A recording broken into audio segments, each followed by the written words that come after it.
So let's call and let's talk to this guy.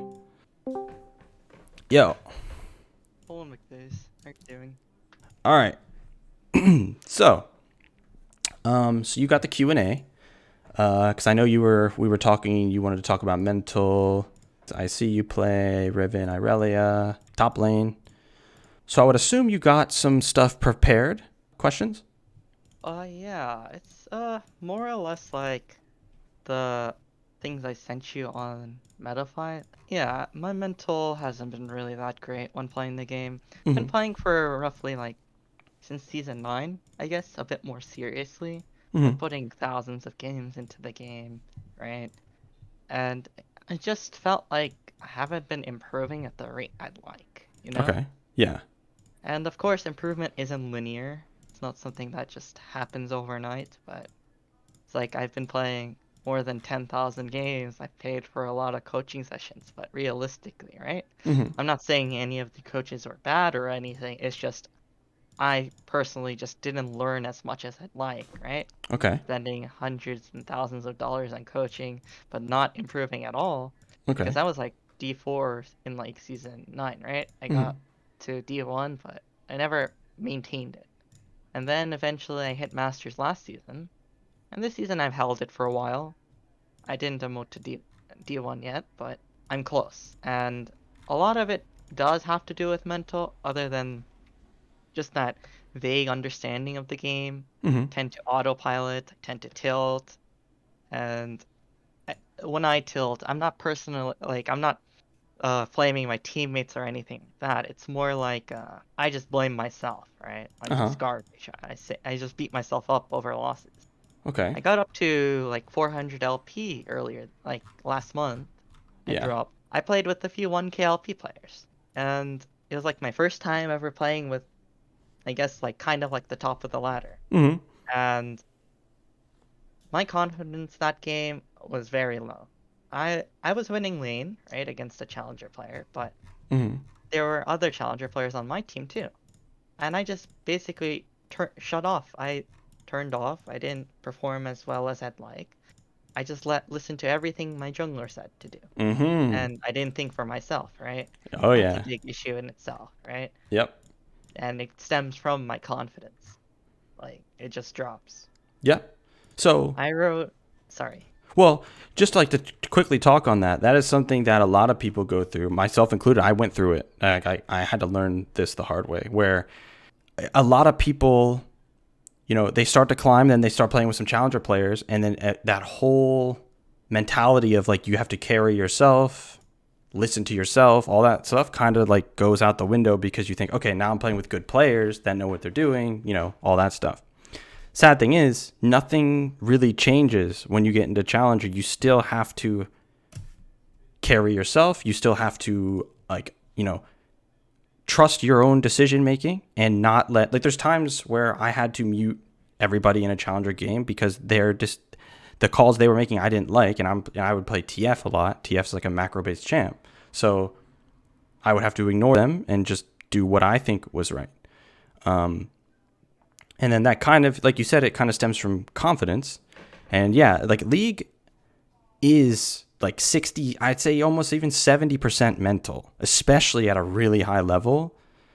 Your mentality is so goddamn important. And yeah, you need to be confident in what you're doing, but you also need to be able to, basically, if you make a decision that it doesn't even matter if it works or if it doesn't work.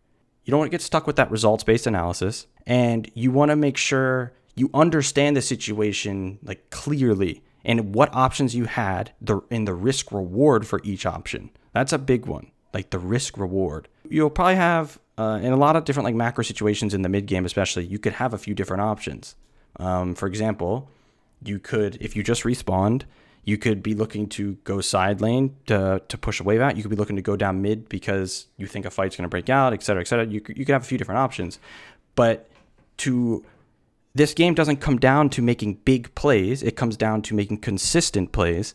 And consistency comes from low risk plays, like low risk ones, like 90-10, 80-20 plays, like 80% of working, 90% working. And that is how you want to base like how you make these decisions. That's like what you want to be forming your, whatever you want to call it, like your mental around. You don't want to just be making coin flip plays, because that's what happens. That's how you get stuck in certain elos. And when you get to this elo, like Masters, Grandmasters, Low Challenger especially, that's when like all these really small things make such a big difference. And that like I suffer from the same thing that you suffer from, where I don't really get mad at teammates. I get mad at myself, because I know how the small things, like if I miss a kill at level 6 when I'm playing Zed, I know how different the game can be if I got that one kill. And then if it feels like I couldn't do anything else for the rest of the game, I beat myself up over not getting that one kill, because like what could have happened if I got it, even if it seems like it might not have changed anything. You can keep going if you had more that you wanted to talk about. Yeah, and it's like certain games, right? I'll get like when I'm trying to like focus on one thing, right? Let's say wave management, something really important to all playing. And then because I'm trying to focus on this one concept, right? Mm-hmm. The other things that I'm like supposed to focus on. It's like kind of like skill points, right? When you play like a game, Yeah. right? I max out my focus ability on that one thing, but all my other things are lacking, right? Because I'm trying to really focus on that one thing. Okay. But then after a few games, I keep that decent mental, and I see one game I get really stomped. I'll feel terrible about it, and I'll keep playing, and I'll feel like I'm wasting time, or I'm just never gonna get anywhere with the game. I'll play bad and feel terrible about it, at least until I do well again, right? Yeah. And people tend to say, "Oh, just watch better players," right? Mm-hmm. When I see people who play my champs way better than me, it kind of makes it worse in an extent after those games, like watching them, right? Mm-hmm. I mean, it kind of has some correlation to my depression. And the obvious answer is like, do not compare myself to players who are better, right? Yeah. Because everyone has their own journey. But for me, it's like very difficult because of like the amount of time I've spent, right? When I feel like I'm a lost cause, I get that I'm probably doing something wrong, where I'm like autopilot. But in games that, even if they're not playable for me, I'll like feel really bad. I won't give up at the moment, right? I'll keep on trying until the game's over, so I'll feel bad about my teammates, right? Mm-hmm. If I don't play well one game, I feel terrible. Especially if like I'm playing with like a Smurf or something, right? Mm-hmm. And then they'll add me and then harass me, and I'd feel extra bad about it. It's like easy to say, hey, just don't mind them, right? Mm-hmm. But for me, like, at least in my upbringing, right, it's hard for me to ignore because a part of me believes what they're saying is right. Okay, so yeah, I see a bunch of things that are going on. First off, I want you to understand that what you're going through, this whole thing, everyone goes through this. Not exactly like, when it comes to your mental, like outside of the game.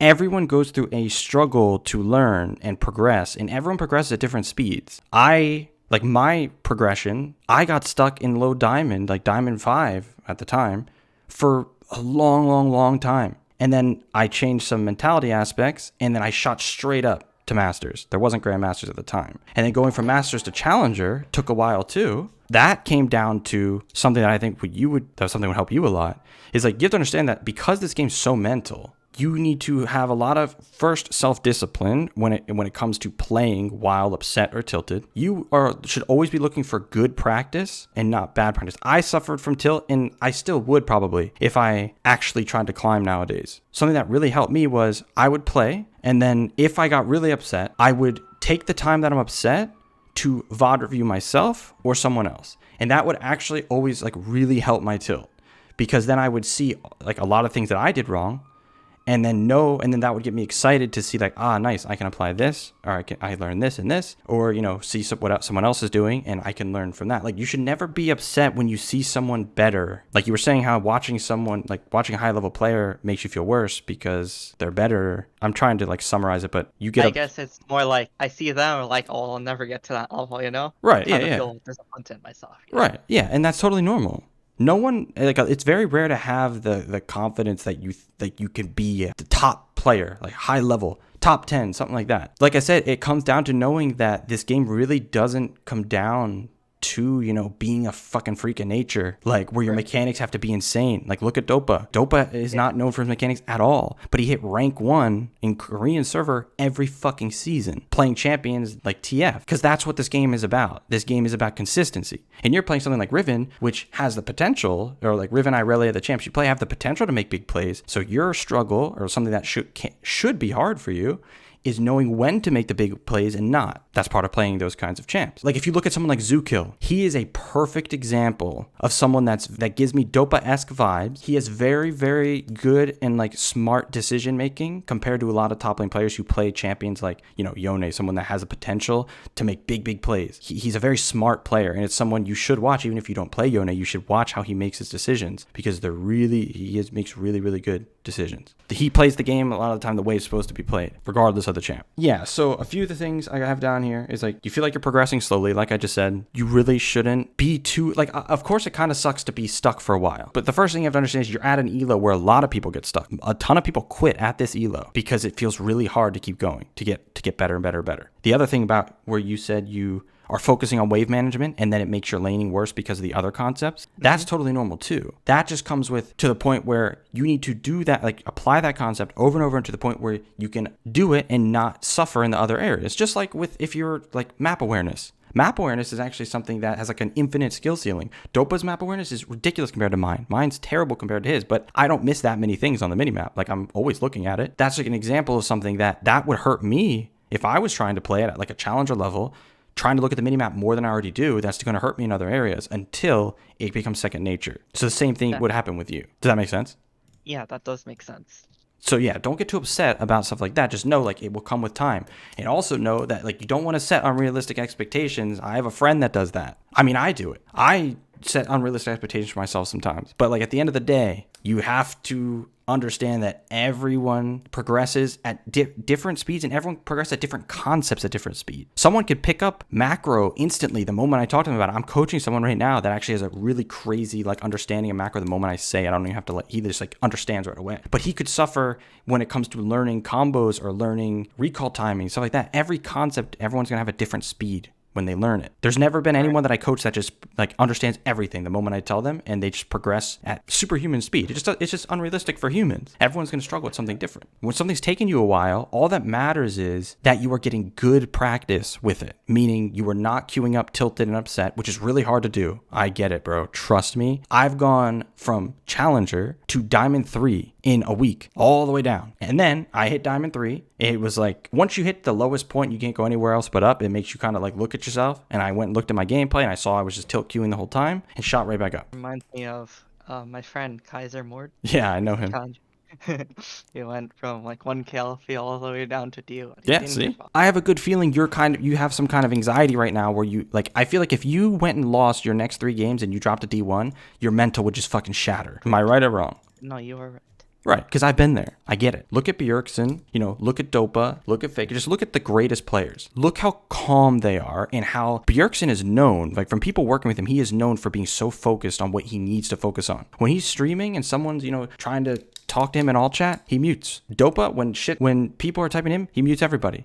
Because they are focused on what needs to be focused on. They understand, like they have that self-control, that discipline, to where they don't get focused on things like when someone adds you and they're just gonna fucking flame you. They don't give a shit about those people. They just care about them improving and what they need to do to be successful. And like I get why all of this is difficult, and everything pretty much I'm gonna tell you is easier said than done. But it's what you need to hear, and it's what a ton of people struggle with. It took me a while to get to where I'm at, and I'm still not where I would want to be in that case. In that sense, but I used to be in the exact same spot as you. I'd tilt really bad. I'd feel like I'm not progressing at the speed I want. I'd get really tilted. I'm like, I'm gonna drop to fucking diamond 1, and then I'd get even more tilted when I drop to diamond 1 and drop to D3. But then after playing 10 years, there comes a time where you just accept it, that you are going to drop to diamond 1 sometimes. It just happens. Some games are shit. You can go on like a 5-game loss streak and play almost perfectly. That's just how it is in this elo. Happens. If you have the right mentality, nothing is a waste of time basically, because you can take something from almost every game. You can take something from lane, you'd macro wise.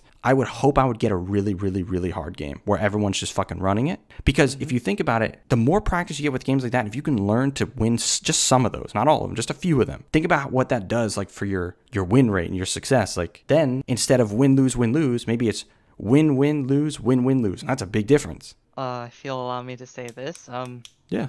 I guess you'd be the coach that kind of understands the mentality portion best than most of the other people that I've like talked to. That's good to hear. Kaiser was the closest too, but I don't like bothering Kaiser all the time, right? And I don't like having people do things for me for free. Right. Yeah, I get that. As for the mental aspect of the game, whenever I talk to a coach, no matter who I asked or where I went, I'd just get the same answer. Just focus on improving. Right. Take a break. But it doesn't feel like they understood how I felt. It's hard for me to focus on anything. I can't seem to concentrate, right? Mm-hmm. And let alone just taking a break doesn't really solve the issue with my confidence. Of course. If I play bad the first game I return to after a break, I'll just instantly give up and feel terrible. Right. Yeah. And it's something that I'm very passionate about, the game, right? Mm-hmm. I mean, I don't aspire to go pro or anything. It's something that I spent so much time on that I feel like if I quit on it, I'll regret that I didn't try harder later on. I had the same feelings. It's like for coaching, right? It's hard to find the right one that understands. And just like spending hundreds of dollars of people don't really understand the mental issues of the game was definitely the hardest. It's just like, as you said before, right? You kept on emphasizing the words that stood out to me was like good practice. I wanted to understand what she meant by good practice. For me, it's always been repetition. Even when I did sports in school, it's always been something like repetition. And so I never really understood because I heard it a lot, right? Even in like clinical studies, heard something about good practice. It's a thing like in sports as well. Good practice is actually very simple. So I bet you would understand this. So you know the times where you're playing, let's say you're in a good mood, you're fresh and you're playing and you're thinking and there's no emotional gameplay. It's you really just, you're in the zone, you're focused, you're understanding why things went wrong and why they didn't and all that stuff. There's no real, like tilt plays. You're just thinking about everything you're doing. Do you know what I'm kind of saying? Yeah. That feeling, a lot of people like can't do all the time. Like they can't just do it for 10 hours straight. Like for me personally, I can do that for like, after playing a long time, I can do that maybe like 3-4 hours where it's like very good practice. And then after that, no matter how much I want it to be good practice, I can't. Like it's too, like this game's too mentally taxing. Good practice just means literally not playing, making sure you're playing when you're not tilted and you're not going to be doing emotional things, where you're not, really tired. And the thing is, sometimes you really want to play even though you're like really, really tired. So what I would do in situations like that, that's when I would use other accounts to practice certain concepts or practice different champions while I'm tired. So I can still get that good practice, but for a different kind of concept. So just like mechanical practice, good mechanical practice is just, spamming. But the hard part about the game isn't mechanical. It's the mental part in understanding macro and how to make decisions. And to do that and to get better at it, you can't be tilted. You can't be emotional. You can't be, really upset and like down on yourself. You have to have the confidence. And just because you're not winning and just because you're at a certain rank does not mean you can't have confidence. Being confident doesn't mean you think you're the best. Like you can go into it confident that you're going to come out of the game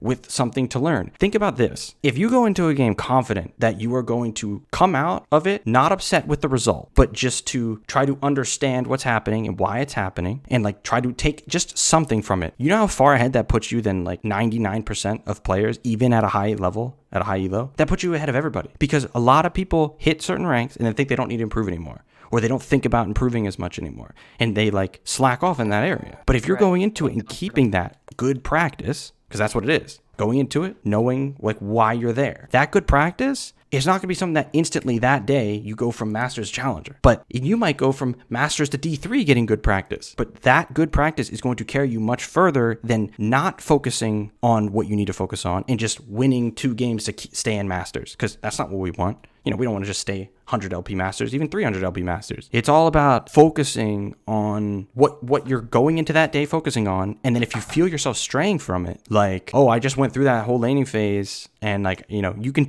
when you're making emotional gameplay and when you're not as like level-headed as you're supposed to be because you've been playing for a few hours or whatever the reason is, that's when it's time to like dial it back, maybe relax, take a small break. What I did, which really helped me, was exercise when I needed that break. Not only only is exercise, good for you, but you come back feeling real good. I don't know. Do you ever exercise? Yeah. Cool. I've actually been trying to establish a better routine for myself. It would help my mental health as well. Right. But definitely the gameplay part does make sense, right?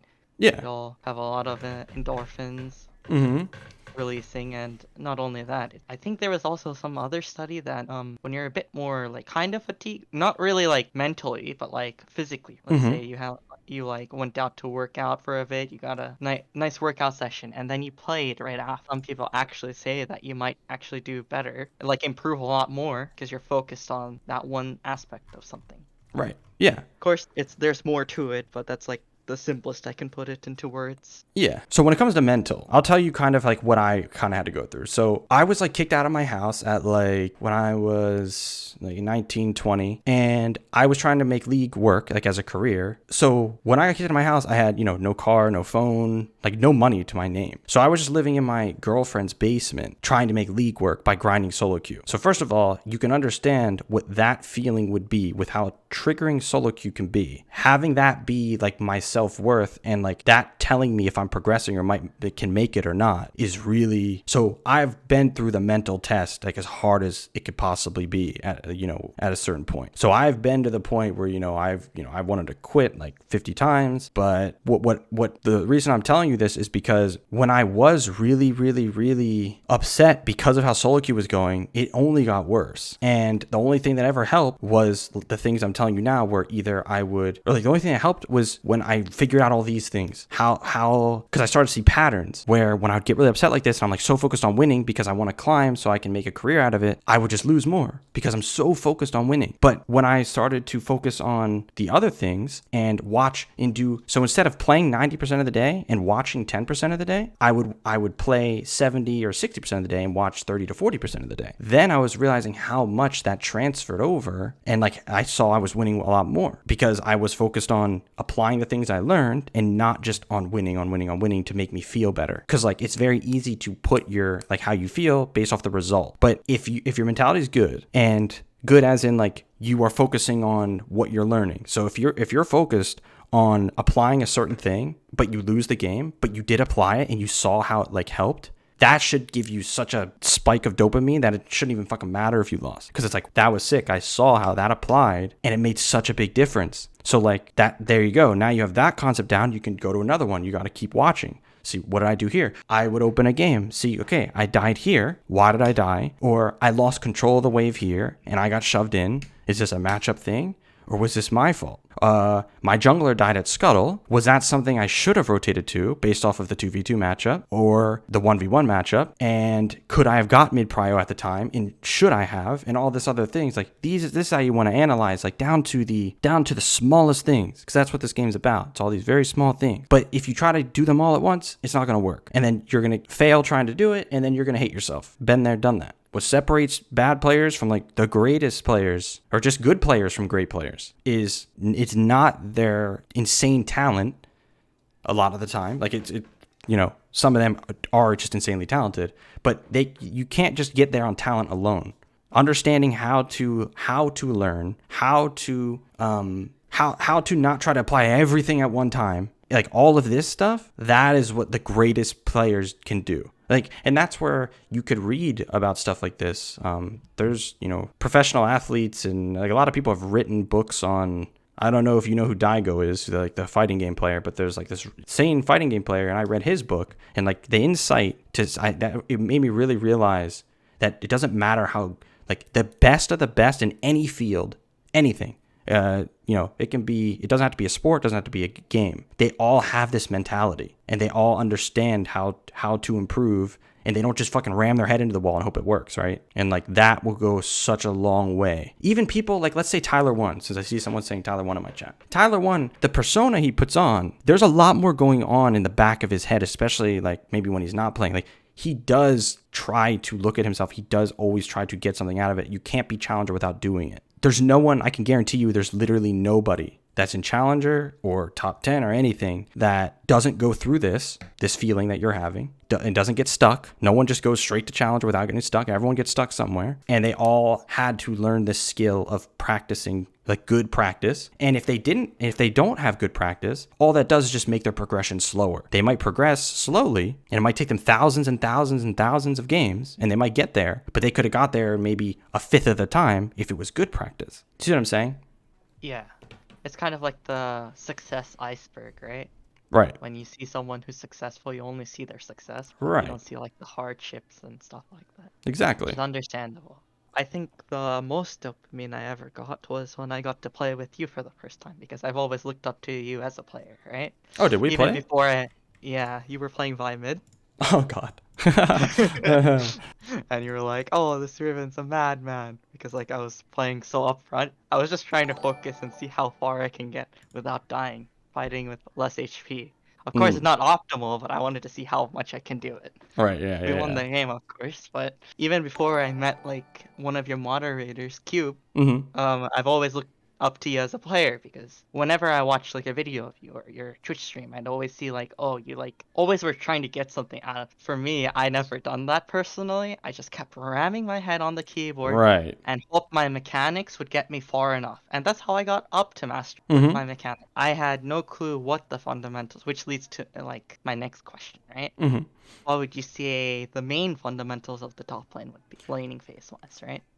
For top lane, fundamentals are like, I mean, I think we could both know at this point, I think you would know that it's, you know, it's the land of slow pushes. Like it's just slow pushing back and forth, back and forth. So that fundamental, I'm sure you have down. I don't think you have, I wouldn't think you have all of the like wave management fundamentals down, but for the most part at this elo, I'd say you have them down. But a lot of the things with top lane are, so understanding that there's two different kinds of trades. There's defensive trades and aggressive trades. And then on top of that, there's that middle ground. So I wouldn't even classify this as a type, but it's just right in the middle there, where you know that feeling when there's a jungler nearby, you think the jungler might be nearby, and then you go in and then he shows up. So for example, let's say I'm on Renekton and I think the jungler's nearby. I would walk up and instead of trying to E in and then use Q or something and E out, I would walk forward, use Q, and then walk out. And then when the jungler shows up, I have 2 dashes to get out because I saved that cooldown. This is just one very specific example of understanding that top lane, like, a big fundamental of the trading is that there's like, well, defensive trades or is when like the wave is, they're pushing to you, but they go a little bit too far. So they actually end up fighting in your wave, even though they have like 30 minions, but they fight in your like 3 or 4 minions. So then you hit them, but you're kiting backwards, you know, because you know you don't want to go all in since they have the wave. That's just a typical defensive trade. Those kinds of trades are very important for top lane. And the really big one, the one a lot of players, even very high level ones, struggle with is recalls and knowing what to do based off of where your jungler is and their jungler is.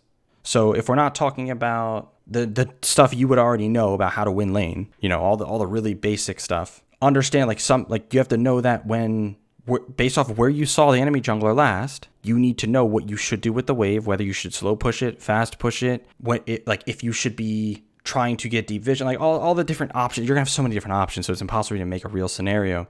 But but I think you kind of know what I mean by based off where both junglers are. Oh, here's a perfect one. This is one I see way too much in like grandmasters, even low challenger players that haven't played at a competitive level. When your jungler is making a play on the bottom side of the map, and they're being aggressive.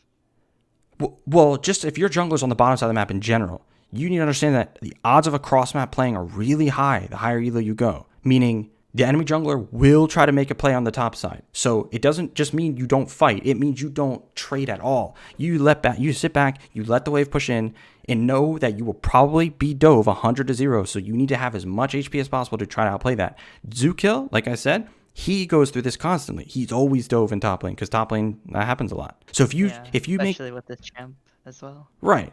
So if you make a bunch of small trades, right, and you have 80% HP as the wave's slowly pushing to you, and then that 20% you're missing could be the difference if you survive that 3-wave stack dive or not, because you need to know it's coming way before it happens. Sometimes if the enemy team is their mid laner's missing too, sometimes you have to give entirely, and you just leave and you just go mid lane or whatever, and you just get out of there before it happens. Like being able to read the map as a top laner is a lot more important than people think it is at a high level, especially. That's where it gets really, really important. Cross map plays are a big part of the game at a high level because junglers actually know what they're doing a little bit. So yeah, I would say those are like, it's kind of hard to say what the main fundamentals are because I think it actually almost... You'll probably have to see me play to probably like see what I'm lacking, what I'm like not lacking, right? Yeah. So and for like the next question I have, my last question would be like, I don't know like what type of session would be good for me, like a training plan, like what would you recommend? Right? Let's say price wasn't the issue. Like what would you recommend? Yeah, so I always recommend VOD review straight up because that is where, like, if it's a live coaching game, it's like the game can be shitty. It can just be like a shitty game where not much happens. It's hard to relay a lot of information to someone in a live coaching game. So I don't really I think live coaching is best for junglers. For you, I would definitely recommend some VOD review stuff because we can go over so much in an hour of VOD review. And Let's say I wanted to buy in bulk, right? Like okay. Yeah, I want to. Would you be confident in like coaching me to like a high level? Oh yeah, of course. Yeah. I've coached plenty of players. I've coached what's that guy's name? I would assume since you play Riven, you know that guy's name, Surdy. He was like rank 1 OCE. He came over to here. Oh, yeah. Yeah. Do know. Yeah, I coached him. So like I've coached plenty of high level players, and I have confidence in coaching anyone to a challenger level except for jungle. I don't think I can coach jungle to a challenger level because I don't know enough pathing. Like I don't play it enough. I don't watch it enough. But which is fine because I prefer PvP over PvE. Right, exactly. But yeah, you can like let me know like because you see I see like a training plan, right? And it says learn any champion. Mhm. That'd be 250. But you see, I don't really like playing one champion, right? Right, I want yeah, to be able to pick a champion based on matchup, pick a champion that I enjoy based on matchup as well. Because I'm gonna be honest, I don't really enjoy Maokai or Malphite very much. Yeah, sure. But yeah, I just don't know if I wanted to buy in bulk. Like, what would you recommend? Oh yeah. So if you were gonna buy in bulk, I would just get the VOD.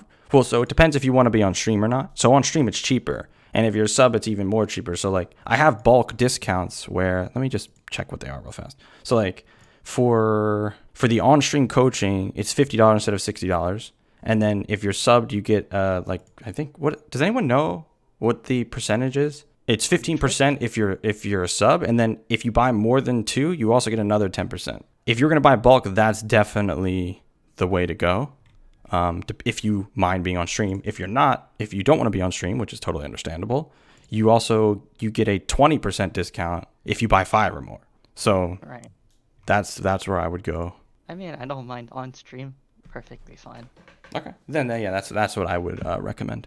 And if you want to be sure that, like, you know, I know it sounds like I'm the coach for you right now. I have full confidence that I can coach anybody. But if you want to just get a test one, you could also even get like an on-stream VOD review that's only like $40, or even a speed VOD, which is $20, and it's like the first 10 minutes of a VOD. It's like you can always do some kind of testing if you want to do that. But I mean, well, I'll just buy a few sessions, see how they go, like on stream, because it's a lot more. I feel like I learn a lot more when I'm able to like ask you questions, like right. in the present moment, because I'm not gonna remember everything. Gonna be honest, my brain is occupied with a lot more things. Right. Yeah. I in feel this you. week, right? So, but definitely at the moment, it'd be better if I just got on-stream coaching. I mean, I feel like it'd be pretty good too for your viewers because Yeah, they enjoy I feel it. like it'd be like more relatable, I guess, in a sense, because not everyone is talented at the game, right? So, Right. Yeah. Exactly. Okay. Well, this was good. I think this was. I mean, I enjoyed it. I like talking about stuff like this because a lot of people coaching high level Actually- players. This is like an important talk to have. But like coaching low elo, it's not. I feel like as applicable because there's just too many basics to where you don't need to talk about good practice. Really, you can just kind of, you know. Right.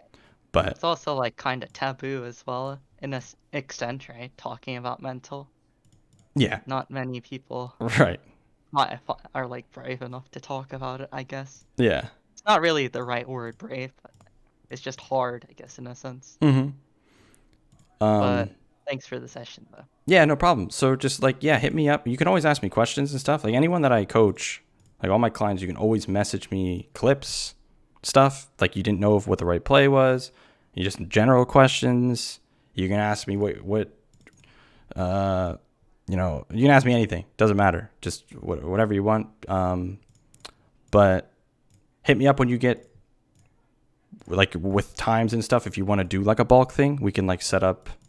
I can always leave a slot open for you if we get to that point. And if that's everything. Yeah, that's all for now. Okay, But cool. thanks for everything. Yeah, Really no problem. appreciate the time. You have a good night, man.